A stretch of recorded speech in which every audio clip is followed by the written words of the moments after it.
এই দুনিয়ার জীবনটা ধোঁকা, একটা ছোট্ট জীবন, পুরা ধোঁকা, কিচ্ছু নাই এর মধ্যে। আমার কথা শোনেন, এই দুনিয়ার জীবনে কিছুই নাই।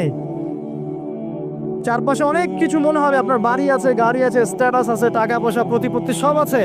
আদতে আপনি একা, আদতে আপনাকে একাই কবরে যাওয়া লাগবে, একাই আল্লাহর সাথে হিসেব নিকাশ দিতে হবে। কেউ নাই সাথে, আমাদের সাথে কেউ নাই। কিন্তু আপনি মনে করছেন যে সেলিব্রিটিজম, বড় আমি পলিটিক্যাল নেতা হয়েছি, আমাকে সবাই চেনে, আমি ইকোনমিক সেক্টরে লিড দেই, রাষ্ট্রকে লিড দেই, আমি ধর্মতাত্ত্বিক ক্ষেত্রে লিড দেই, আমাকে দেখলে মানুষ বাহবা দেয়, ইত্যাদি ইত্যাদি।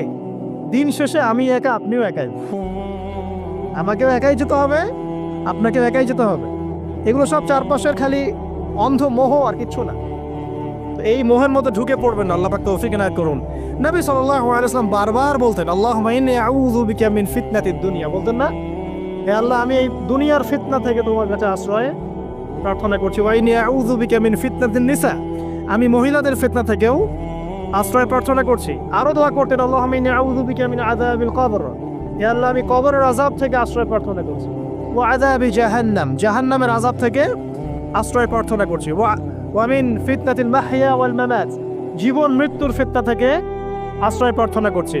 ওয়া মিন শাররি ফিতনাতিল মাসিহিদ দাজ্জাল, এবং দাজ্জালের ফিতনা থেকে আশ্রয় প্রার্থনা করছি। দাজ্জালে পরে আসবো ইনশাআল্লাহ। দাজ্জাল নিয়ে আলোচনা করলে আবার কিছু মানুষ খারেজি ট্যাগ লাগাই দিতে পারে, ওই জন্য এদিকে আমি এখন যাচ্ছি না। হ্যাঁ, সামনে আসে তো রিবার বিষয়টা বলছিলাম। আইয়ামে জাহিলিয়াতের যে সেই রিবা এখনকার বিশ্বে আছে কি নাই বলেন? ওই সময় না হয় মক্কায় ছিল, এখন কি সারা বিশ্বব্যাপী নাই? বিশ্বের কোনো কান্ট্রি রিবা মুক্ত না, বিশ্বের কোনো দেশ রিবা থেকে মুক্ত থাকতে পারবে না, এই বিশ্ব পরিচালনা যারা করছে ওদের আন্ডারে থাকলে। কখন হবে বিশ্ব রিবা মুক্ত? একদিন বিশ্ব রিবা মুক্ত হবে ইনশাআল্লাহ। একদিন না একদিন এই বিশ্বটা সুদ মুক্ত হবে ইনশাআল্লাহু তাআলা। তখন জালেম পার পাবে না, মাজলুমের রক্ত শ্রম বৃথা যাবে না ইনশাআল্লাহ। কবে, কত বছর পর আমি জানি না, কিন্তু এতটুকু জানি যে মালহামার পরে যখন আল মাহদি আসবেন, এবং তারপর যখন মাসিহুদ দাজ্জাল বের হবে, এবং ঈসা ইবনে মারইয়ামকে আল্লাহ পাক নামিয়ে দিবেন, তার হাতে যখন দাজ্জাল নিহত হবে, এবং জেরুজালেম থেকে যখন পুরো বিশ্ব শাসন করা হবে মুসলিমদের হাতে, তখন রিবা বলে কিচ্ছু থাকবে না পৃথিবীর ইনশাআল্লাহ। তার আগ পর্যন্ত এই অবস্থা সলভ হবে কিনা আমরা জানি না, হতেও পারে, নাও হতে পারে, তবে ওই সময় যে হবে নিশ্চিত ইনশাআল্লাহ। আসুন, আইয়ামে জাহিলিয়াতের আরেকটা বড় পাপ ছিল, যে এক ভাই বলেছে, সেটা হচ্ছে নারীর অবমাননা। কে বলেছে এই কথাটা? সামনে একজন। হ্যাঁ, আইয়ামে জাহিলিয়াতের অন্যতম একটা সেরা পাপ ছিল কি? নারীর অবমাননা। এটা নিয়ে কি বলতে হবে? এখন ধর্মের মধ্যেও আমরা নারীদেরকে অবমাননা করছি। বহু নামাজি ব্যক্তি আছে আমাদের মধ্যে, দেখবেন বোনের সম্পত্তি দেয় নাই, মেয়েকে শিক্ষিত করতে চাচ্ছেন না। কেন চাচ্ছেন না? ওর কি অধিকার নাই শিক্ষার? আপনি কি জানেন যে আয়েশা রাদিয়াল্লাহু আনহার কাছে বহু সাহাবী হাদিসের তালিম নিয়েছেন, বহু হাদিস শিখিয়েছেন কে? মা আয়েশা রাদিয়াল্লাহু আনহা। তো তিনি যদি শিক্ষিত না হতেন, শেখাতে পারতেন? তো মেয়েদের শিক্ষার দরকার আছে না? হ্যাঁ, কি বিষয় দরকার? তাদের উপযুক্ত পরিবেশ নিশ্চিত করতে হবে, নিরাপত্তা, পর্দা, এগুলো নিশ্চিত করতে হবে। তারপরে মেয়েদেরকে আপনি অবশ্যই শিক্ষিত করবেন। ঘরের কোণে বসে রাখতে কে বলেছে? আপনি নিরাপদ পরিবেশ দেন, পর্দা দেন, তারা মাদ্রাসা যাবে, পড়াশোনা করবে। ঠিক আছে? আল্লাহ পাক আমাদের মা বোনদেরকে শিক্ষিত করার তৌফিক দান করুন, আমিন। ভালো ভালো কোয়ালিটি সম্পন্ন মহিলা মাদ্রাসা গড়ে তোলেন। আর মেয়েরা যদি শিক্ষিত না হয়, তাহলে আমাদের বাড়ির বউরা শিক্ষিত হবে না। আর বউ শিক্ষিত না হলে আপনি একা শিক্ষিত হয়ে লাভ নাই। তখন ওই যে বললাম টর্চার সেল, ওই টর্চার সেলে ঢুকতে হবে আর কি। কথা বুঝতে পারছেন না? আগে বিয়ে শাদী করেন, বুঝবেন ইনশাআল্লাহ। আর যারা করেছেন তারা অলরেডি হাসছে যে মিটমিট করে দেন। ঠিক আছে? আচ্ছা, সামনে আসেন। দেখেন মেয়েদের অবমাননা কিভাবে দেখাবো। সবচেয়ে বড় অবমাননা হচ্ছে ওদের দেহটাকে আমরা এখন পণ্য বানিয়েছি। এই যে পর্নোগ্রাফি দেখেন, এই মেয়েগুলোর ইজ্জতের কোনো দাম নাই। মানে তাদের দেহটাকে একটা ব্যবসার সামগ্রী বানানো হয়েছে। এবং আমি একটা লেকচার দিয়েছিলাম ঢাকায়, নীল দর্পণ, দেখবেন অনলাইনে আছে। ওখানে আমি স্ট্যাটিস্টিক দেখিয়েছি যে সারা বিশ্বে এই যে আমেরিকায় শুধুমাত্র $12 বিলিয়ন ব্যবসা করে পর্ন দিয়ে। এটা একটা ব্যবসা, একটা ইন্ডাস্ট্রি। যেমন ফিল্ম ইন্ডাস্ট্রি আছে, তারপরে গানের ইন্ডাস্ট্রি আছে না, এরকম একটা ইন্ডাস্ট্রি হচ্ছে এই পর্ন ইন্ডাস্ট্রি। এখানে সবাই অ্যাক্ট্রেস, অ্যাক্টর, অ্যাক্ট্রেস, এরা হচ্ছে অভিনেতা, অভিনেত্রী। এখানে যা দেখানো হয় এগুলো কিন্তু রিয়েল না, বাস্তব না, সব ফেক। বুঝতে পারছেন না কথা? এগুলো অভিনয়, এগুলো ফেক। এবং এটাকে ইন্ডাস্ট্রি, এর মধ্য দিয়ে মেয়েদের দেহটাকে পণ্য বানিয়ে সারা বিশ্বে ব্যবসা করছে। এবং এর একটা অন্যতম উদ্দেশ্য হচ্ছে মুসলিম যুবকদের ঈমান যেন নষ্ট করা যায়। কারণ মুসলিম যুবকদের ঈমান চলে গেলে তারা নিশ্চিন্ত, ওদের পথে আর কেউ বাধা নাই। কারণ ওদের এই জুলুমের পথে বাধা যদি কেউ দিতে পারে তাহলে কারা দিবে? মুসলিমরা। আর মুসলিমদের মধ্যে সবচেয়ে শৌর্য বীর্য কাদের মধ্যে থাকে? যুবকদের মধ্যে। তো যুবকদের ঈমান যদি চলে যায় তাহলে এদের আর কোনো সমস্যা নেই। এই বিষয়টা খেয়াল করবেন যে এটা একটা ইন্ডাস্ট্রি। সো এখানে আমরা মেয়েদের দেহটাকে আমরা কি বানিয়েছি? পণ্য বানিয়ে দিয়েছে। আর এখন তো চলছে কাপড় খোলা সংস্কৃতি। প্রত্যেকটা সেক্টরে আপনি গিয়ে দেখবেন মেয়েদের ইজ্জত, সম্মান, আব্রুটাকে উন্মুক্ত করে এটাকে দিয়ে আমরা বিজনেস করছি আর কি। এটাকে বিজনেস। এখানে সমাধান কি?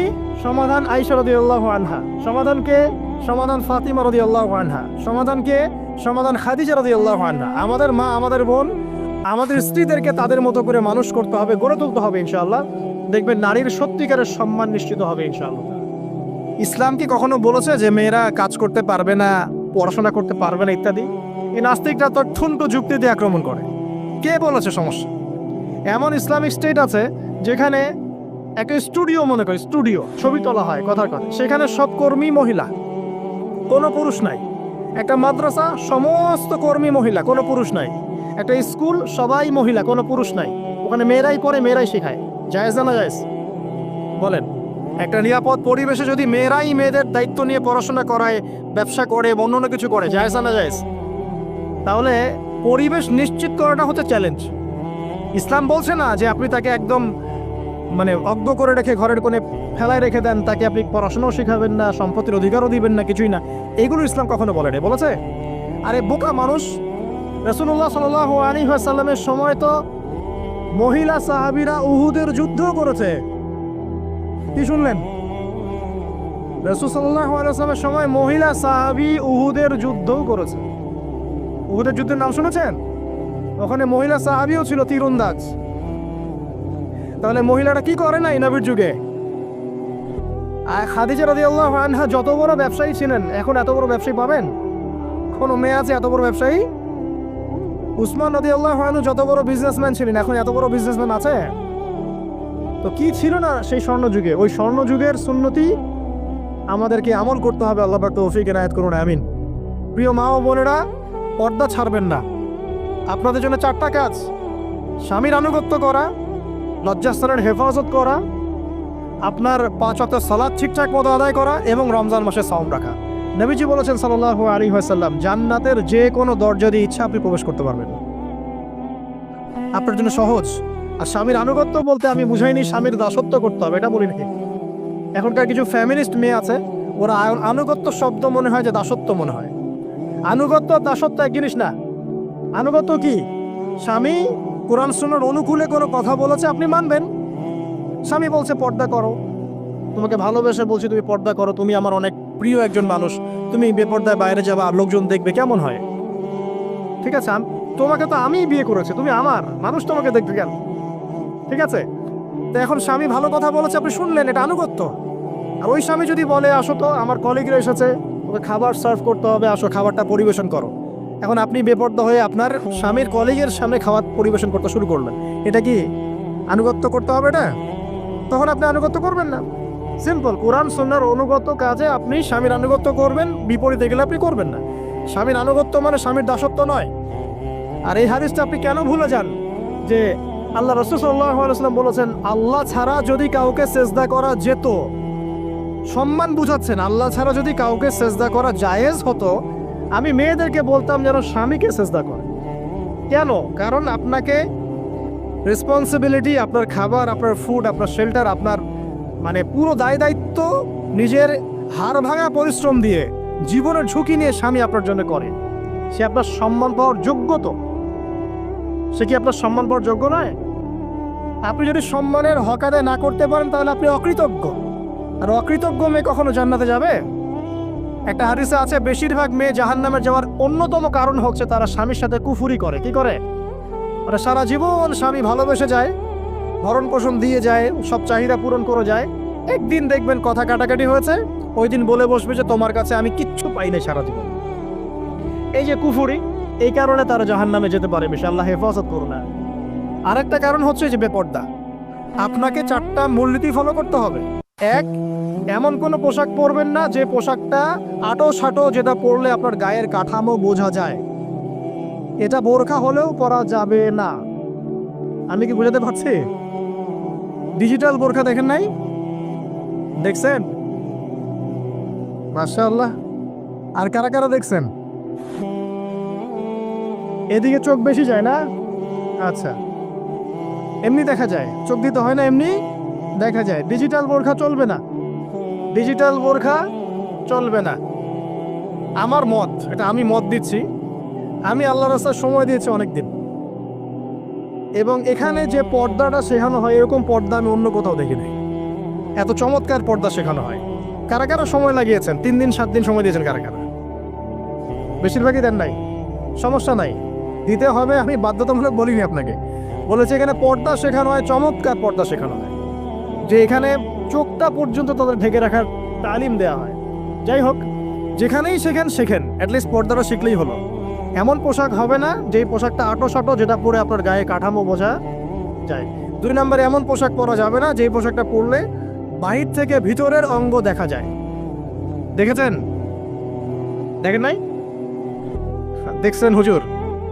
আচ্ছা, আপনারা তো সব দেখেন দেখি। তারপরে 3 নাম্বার, এমন পোশাক পরা যাবে না যেটা অমুসলিমদের সাথে সাদৃশ্য আছে। কথা বুঝতে পারছেন? অমুসলিমদের ধর্মীয় বিষয়ের সাথে সাদৃশ্য আছে এমন পোশাক মুসলিম মেয়েদের পরা যাবে। এর মানে এই নয় যে অন্য ধর্মকে আপনি আক্রমণ করবেন, এটাও নয়। যে যার ধর্ম তাদের স্বাধীনতা মতো পালন করবে। মুসলিমরা বাধা দিবে? দিবে না। মুসলিমরা দাওয়াত দিতে পারে। কি করতে পারে? দাওয়াত দিতে পারে যে ভাই, এই যে লা ইলাহা ইল্লাল্লাহর কনসেপ্ট আপনাকে বুঝাচ্ছি, আল্লাহ ছাড়া কোনো মাবুদ নাই, মুহাম্মদ সাল্লাল্লাহু আলাইহি ওয়াসাল্লাম সর্বশেষ রাসূল, এই কোরআন পড়ুন, হাদিস পড়ুন, দেখুন এটাই হচ্ছে মানবতার মুক্তির সনদ। এরপর যদি সে ইসলাম কবুল করে আলহামদুলিল্লাহ, যদি না করে এর হিসাব কে দিবে? সে নিজে দিবে। এর হিসাব কি আমাকে দেওয়া লাগবে? দেওয়া লাগবে না।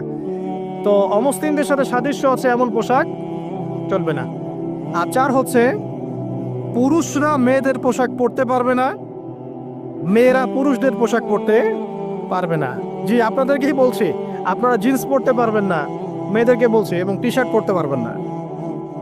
আপনারা ওই যে যা ইচ্ছা তাই ড্রেস পরে বলবেন যে 1000 বছরের সভ্যতা সংস্কৃতি, এসব বাজে কথা চলবে না এখানে।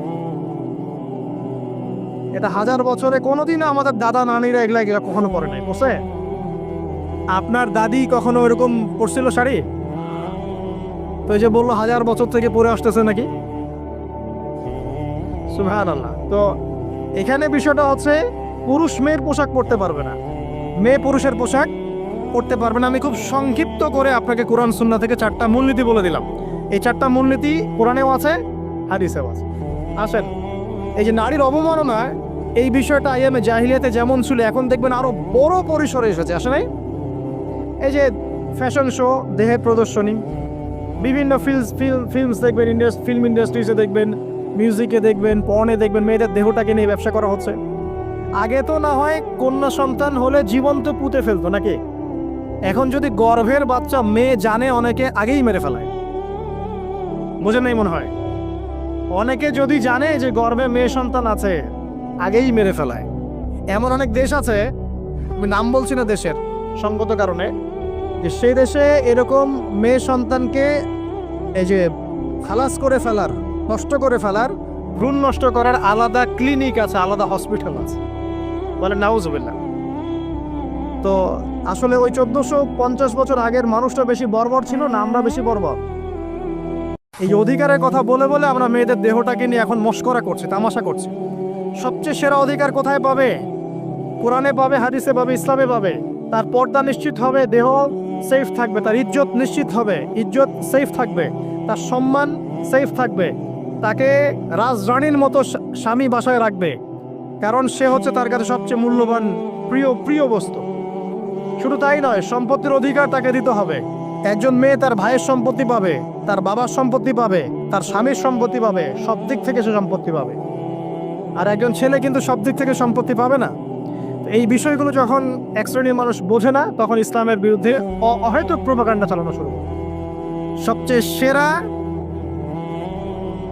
সম্মান রক্ষার উদাহরণ দেয়া হয়েছে ইসলামে, কোরআনে এবং হাদিসে। এই কথাটা আপনাদের মা বোনদেরকে বোঝাবেন, তবে নম্রতার সাথে বোঝাবেন, কারণ উচ্চবাচ্য করলে তারা কথা শুনবে না। আর আল্লাহ রাসূল সাল্লাল্লাহু আলাইহি ওয়াসাল্লাম বলেছেন, কিছুটা বাঁকা হাত দিয়ে তাদেরকে তৈরি করা হয়েছে।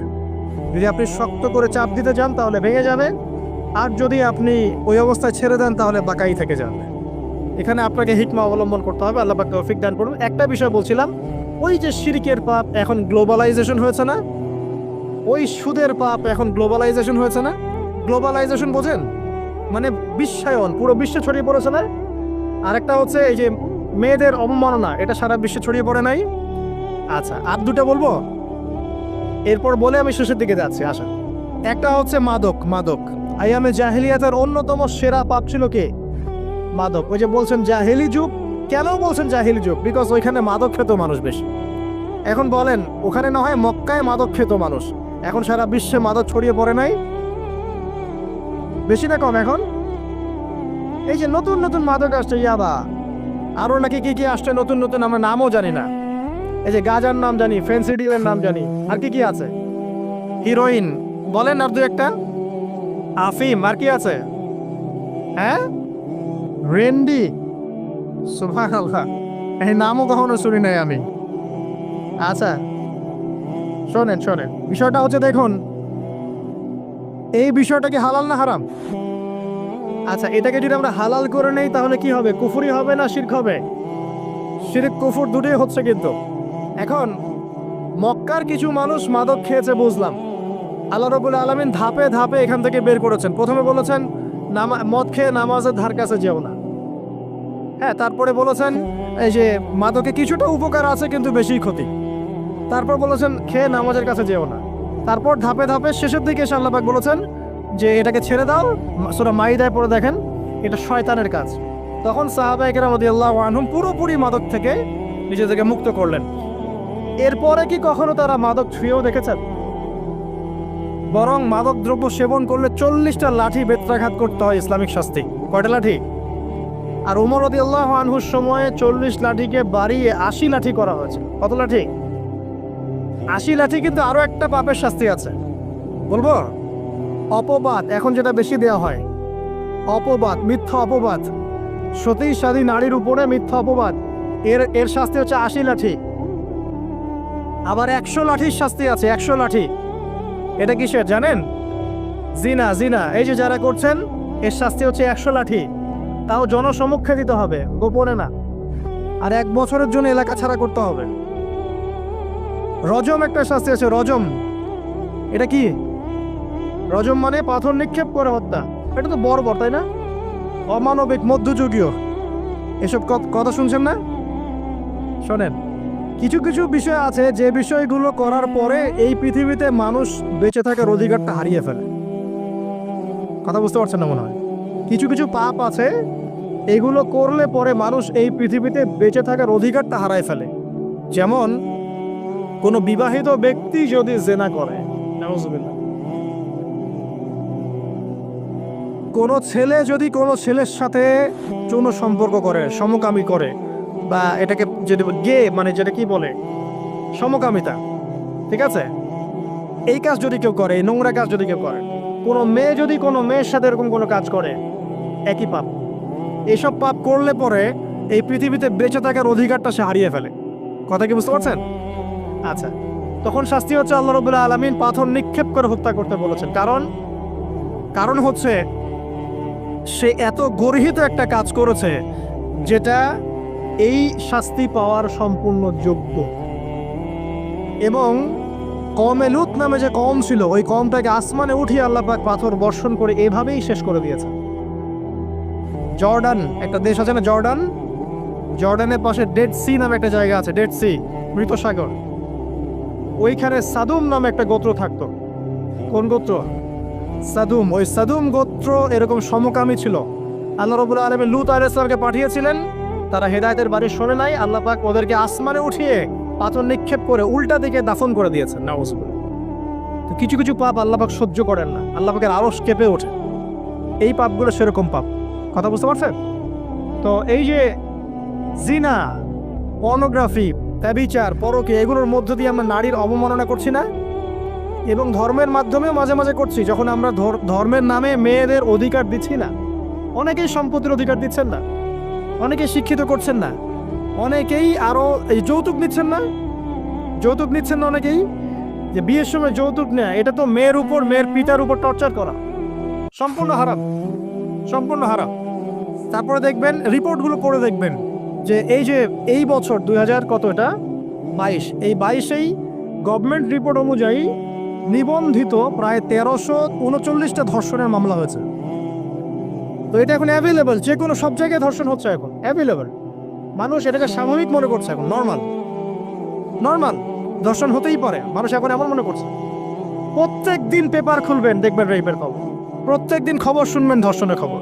আর সব খবর তো আসে না, আসে হয়তো 10%, 20%, 30%, বেশিরভাগই আসে না। এলাকায় মোড়ে মোড়ে দেখবেন, গ্রামে গঞ্জে শহরে বন্দরে খালি ইফটিজিং, ইফটিজিং দেখবেন, খালি ইফটিজিং। মেয়েদেরকে যৌন হয়রানি করা হচ্ছে, বাসে, অটোতে, টেম্পুতে, সব জায়গায়। বাসের মধ্যে মেয়েকে রেপ করে ফেলা হচ্ছে। একটা বাচ্চা মেয়ে যে বোঝেও না যে সেক্সুয়াল বিষয়গুলো কি জিনিস, ওকেও রেপ করা হচ্ছে। এই যে মহামারী, আপনি তো বুঝতে পারছেন না যে আমরা কোন সমাজে আছি। এই সমাজে আপনার মেয়ে তো সেফ না, আমার মেয়ে তো সেফ না। আমার মেয়ে, আপনার মেয়ে ভবিষ্যৎ কি হবে, এর ভবিষ্যতের নিশ্চয়তা কে দিবে? আপনার মেয়ের ইজ্জতের ভবিষ্যতের নিশ্চয়তা কে দিবে? এই নিশ্চয়তা দেওয়ার মতো মানুষ কোথায়, নেতা কোথায়? কারো ঘরের স্ত্রী, কারো ঘরের বোন, কারো ঘরের মেয়ে এখন সেফ না। যে কোনো দিন, যে কোনো জায়গায়, যে কোনো দুর্ঘটনা হতে পারে। বাসে, ট্রাকে, ট্রেনে, অটোতে, সব জায়গায় হতে পারে। আর এগুলোকে আমরা প্রমোট করছি, এখন নগ্নতাকে প্রমোট করছি, পর্নকে প্রমোট করছি। এই নগ্নতা, পর্ন, এসব দিয়ে মানুষের মাথাটাকে পুরো জানোয়ার বানিয়ে ফেলা হয়েছে। পর্ন দেখাতে দেখাতে ছেলেদের মাথাটাকে জানোয়ার, পশু বানিয়ে ফেলা হয়েছে। এরা এখন বোঝে না যে মেয়ে কি জিনিস, মা কি জিনিস, বোন কি জিনিস, তাও বোঝে না। ভাই ভাই বোনের সাথে জেনা করেছে, চাচাতো বোন চাচাতো ভাইয়ের সাথে জেনা করছে, চাচাতো ভাই ফুফাতো বোনের সাথে জেনা করছে। রংপুরের খবর শুনলাম যে মায়ের সাথে ছেলেও জেনা করেছে। এগুলো কেন হচ্ছে? এই মহামারী কেন হচ্ছে? কি সমাধান দিবে? সমাধান ইসলামে ছিল, আমরা নেই নাই। সমাধান হচ্ছে, প্রথম সমাধান অশ্লীলতার মহামারী বন্ধ করতে হবে। পর্নোগ্রাফির সমস্ত সাইটগুলো বন্ধ করে ফেলতে হবে। আজকের নিউজ দেখেছি আমি, এটা আমি ধন্যবাদ জানাই বাংলাদেশ গভর্নমেন্টের যে তথ্য প্রযুক্তির যে সেন্টার আছে, প্রায় 26,000 পর্ন সাইট তারা বন্ধ করে দিয়েছে, আলহামদুলিল্লাহ। তো কথা বললে তো কাজ হবে, কথা না বললে কাজ হবে কিভাবে? 26,000 পর্ন সাইট তারা বন্ধ করে দিয়েছে। যখন সমাজের মানুষ পর্ন দেখতে দেখতে পশু হয়ে গেছে, আপনি বাইরে যে আলখাল্লা টুপি দাঁড়িয়ে পরে ঘুরলে লাভ আছে? ভিতর থেকে তো আপনি পশু। দেখবেন মসজিদ ইমাম সাহেব নামাজ পড়তে এসেছে, বাসায় পর্ন থেকে আসছে, নামাজে কোনো মনোযোগ নাই। দেখবেন টাপাটাপ নামাজ পড়ছে, কোনো মনোযোগই নাই, পর্ন দেখে। ইমানের আলোচনা করবেন, খুব লাফালাফি করলো, 2 দিন পর দেখবেন কোনো খবর নাই। পর্ন দেখতে দেখতে ভিতরটা শেষ, ড্যামেজ। পর্নোগ্রাফিতে যে একবার আসক্ত হয়েছে, তার মধ্যে ইমানের কোনো তেজই থাকবে না, কোনো তেজ থাকবে না। এখন আলেম জালেম সবার ফোনে ফোনে দেখবেন পর্ন চলে আসতেছে। কেউ দেখতে না চাইলেও তাকে দেখতে বাধ্য করা হচ্ছে। ফেসবুকে ঢুকবেন, নগ্ন দৃশ্য। এই নগ্নতা দিয়ে, এই পর্নোগ্রাফি দিয়ে, এই যে মিডিয়ার মধ্যে দিয়ে প্রমোটিংটা দিয়ে ব্যভিচার ছড়িয়ে দেয়া, জেনা ছড়িয়ে দেয়া, অশ্লীলতা ছড়িয়ে দেয়া, পরকীয়া ছড়িয়ে দেয়া, এর মধ্য দিয়ে নারীর সম্মান, দেহ, ইজ্জতকে আমরা এখন রাস্তার সাথে মিশিয়ে দিয়েছি। কিসের অধিকারের কথা বলছে? কিসের নারী অধিকারের কথা বলছে? খালি ডিগ্রি সার্টিফিকেট অর্জন করতে পারলেই অধিকার হয়? আমার তো ইজ্জতই ঠিক থাকলো না, আমার অধিকার কোথায় থাকলো? একটা সার্টিফিকেট অর্জন করার জন্য কলেজের মেয়েদেরকে বড় বড় নেতার বেডরুমে ঢুকানো হচ্ছে, দেখেন নাই? তো একটা সার্টিফিকেট অর্জন করতেই হবে আমাকে, নিজের ইজ্জত বিক্রি করে দিয়ে হলেও আমার সার্টিফিকেট অর্জন করতেই হবে। লাথি মারে এসব পড়াশোনার পিছনে, দরকার নেই আমার দরকার। ওর চেয়ে বাসায় এলাকায় এলাকায় মহিলা মাদ্রাসা করেন, মাদ্রাসায় মেয়েদেরকে পড়ান। আমি খুব দুঃখের সাথে বলছি, অনেক মাদ্রাসাতেও এরকম ঘটনা কিন্তু ঘটেছে না? এখানে একটা কথা আমরা পরিষ্কার করতে চাই, সেটা হলো যে পাপ পাপী, রেপি, ধর্ষণী, সে আলেম করুক আর জালেম করুক, ইমাম করুক আর জালেম করুক, ফাসেক করুক, সবাইকে সমান শাস্তি নিশ্চিত করতে হবে। আর শাস্তি হবে দৃষ্টান্তমূলক, যেন আরো 10 জন থেকে শিক্ষা নেয়। ওই যে ইসলামে আছে না, হাত কেটে ফেলা, কি কারণে বলেন তো? কারণ সবাই যখন দেখবে এই যে খুঁটির সাথে বেঁধে একটা চোরের হাত কেটে ফেলা হয়েছে, এলাকার সব মানুষ দেখেছে, চুরি বাড়বে না কমবে? নিশ্চিত চুরি কমে যাবে ইনশাআল্লাহ। তো এই যে নারীর অবমাননার ওই যুগের চেয়ে এই যুগে বেশি না কম? আপনি ভালো করে আল্লাহর নূর দিয়ে দেখেন। আমি প্রথমে বলেছি শুধু বাইরের চোখ দিয়ে দেখলে সব বুঝতে পারবেন না। আল্লাহ পাকে নূর দিয়ে দেখেন, কোরআন সুন্নাহর গভীর জ্ঞান দিয়ে দেখেন, দেখবেন ওই জাহিলিয়াতের চেয়ে 1000 গুণ বেশি জাহিলিয়াত এখনকার বিশ্বে চলছে। আল্লাহ পাক আমাদের মা বোনদের ইজ্জত হেফাজত করুন, তাদের সম্মান হেফাজত করুন। আমরা দোয়া করি আল্লাহ পাক তাদেরকে উচ্চশিক্ষায় শিক্ষিত করুন, নিরাপত্তা নিশ্চিত করুন। কেউ যদি ওদের দিকে খারাপ চোখ তুলে তাকায়, আল্লাহ পাক সেই চোখকে যেন ধ্বংস করে দেয়। আল্লাহ পাক তাদের ইজ্জতের প্রতি যদি কেউ খারাপভাবে হাত বাড়ায়, তাদের শাস্তি যেন নিশ্চিত করা তৌফিক আল্লাহ পাক আমাদেরকে দান করে। আল্লাহ পাক আমাদের মা বোনদেরকে মূল্যবান, মহামূল্যবান মনে করে আমাদেরকে হেফাজত করা তৌফিক দান করুন, আমিন। আর তাদেরকে যারা নগ্ন করতে চায়, আল্লাহ পাক এদেরকে ধ্বংস করে ছেড়ে দিন, আমিন। আল্লাহ পাক বলেছেন, যারা চায় মুমিন মুসলিমদের সমাজে অশ্লীলতা ছড়িয়ে পড়ুক, দুনিয়া এবং আখিরাত উভয় জাহানে আল্লাহ পাক এদেরকে ধ্বংস করে দিয়েছে। আরেকটা বলে শেষ করি, সেটা হলো, কয়টা বলেছি ভাই জাহিলিয়াত? ইমাম মুহাম্মদ বিন আব্দুল ওয়াহাব রাহিমাহুল্লাহ তার একটা বইয়ের মধ্যে 1000টা জাহিলিয়াত আছে। আমি 5টা বাছাই করেছি। কয়টা? 5টা। কয়টা বলেছি? 4টা। এক হচ্ছে কি বলেছিলাম? শিরক। আছে না নাই? রিবা এখন আছে না নাই? 3 নম্বর কি ছিল? মাদক। আর 4 নম্বর নারীর অবমাননা। মাদক তো বুঝলেন, এটা তো আমার চেয়ে আপনারা ভালো বুঝেন, মাদক সব জায়গায় আছে। আরেকটা কথা বলি, দেখুন মাদক দিয়ে একটা কথা বলি, শুনুন। আপনাদের কি কখনো গায়ে কখনো ফোড়া হয়েছে? কার কার গায়ে ফোড়া হয়েছে বলি, হাত তুলে। কেমন ব্যথা? ফোড়া ফেটে গেলে কি বের হয়? রক্ত আর পুঁজ বের হয়, তাই তো? তো নবী সাল্লাল্লাহু আলাইহি ওয়াসাল্লামকে সাহাবীরা পরে জিজ্ঞাসা করলেন, ইয়া রাসূলুল্লাহ, কোন পাপের কারণে তাদেরকে এই শাস্তি দেওয়া হচ্ছে? নবী করিম সাল্লাল্লাহু আলাইহি ওয়াসাল্লাম বললেন, তাদেরকে এই শাস্তি দেয়া হচ্ছে একটা পাপের কারণে, সেটা হলো মাদক দ্রব্য সেবন করা। আর ওই পানীয়টার নামও নবীজি বলে গেলেন, তার নাম হচ্ছে তিনাতুল খাবাল। কি নাম? তিনাতুল খাবাল। এই তিনাতুল খাবাল মানে জাহান্নামীদের রক্ত এবং পুঁজ। এটা খেতে দেয়া হচ্ছে মাদক দ্রব্য সেবনকারীদের জন্য। আল্লাহ রাসূল সাল্লাল্লাহু আলাইহি ওয়াসাল্লাম বলেছেন, কোনো ব্যক্তি যদি মাদক সেবন করে, তার 40 দিনের নামাজ কবুল হবে না। সে যদি আবার তওবা করে ফিরে আসে, আল্লাহ পাক মাফ করে দিবেন ইনশাআল্লাহ। যদি আবারও মাদক খায়, আবার 40 দিনের নামাজ কবুল হবে না। তারপর যদি আবার তওবা করে, আবার আল্লাহ মাফ করে দিবেন ইনশাআল্লাহ। তারপর যদি আবার মাদক খায়, আবার 40 দিনের নামাজ কবুল হবে না। তারপর যদি আবার তওবা করে, আবার আল্লাহ মাফ করে দিবেন। তারপরে যদি আবার মাদক খায়, তখন আল্লাহ রাব্বুল আলামিন তাকে তিনাতুল খাবাল পান করাবেন। প্রিয় ভাইরা, আপনারা মুসলিম না? আমরা মুসলিম না? মুসলিম যুবকদের সবচেয়ে সেরা অস্ত্র হচ্ছে ঈমান এবং নৈতিকতা। অন্যরা জাহিলিয়াতের স্রোতে ভেসে যাক, মুসলিম তরুণরা কখনো জাহিলিয়াতে যাবে না ইনশাআল্লাহ। আমার সাথে ওয়াদা করেন যে কোনো প্রকার মাদক দ্রব্যের সাথে সংশ্লিষ্ট থাকবেন না। একটা সিগারেটেও কখনো টান দিবেন না। কারণ সিগারেটটা কি? সিগারেট আপনাকে আস্তে আস্তে অন্য মাদকের দিকে নিয়ে যাবে। সিগারেট খাওয়া শিখেছিস, এখন গাঁজাও খা। গাঁজা খাওয়া শিখলে এখন ওটা খা, এই করতে থাকবে। এক পর্যায়ে আপনি এখান থেকে আর বের হতে পারবেন না। এখানে আপনার দেহের ক্ষতি, আপনার মস্তিষ্কের ক্ষতি, আপনার পরিবারের ক্ষতি। এমন আপনি যদি পরবর্তীতে গিয়ে পরিবার গঠন করতে চান, আপনি সুখী পরিবারও গঠন করতে পারবেন না, কারণ ভিতর থেকে আপনি নিজেকে শেষ করে ফেলেছেন। দুইটা ভয়ঙ্কর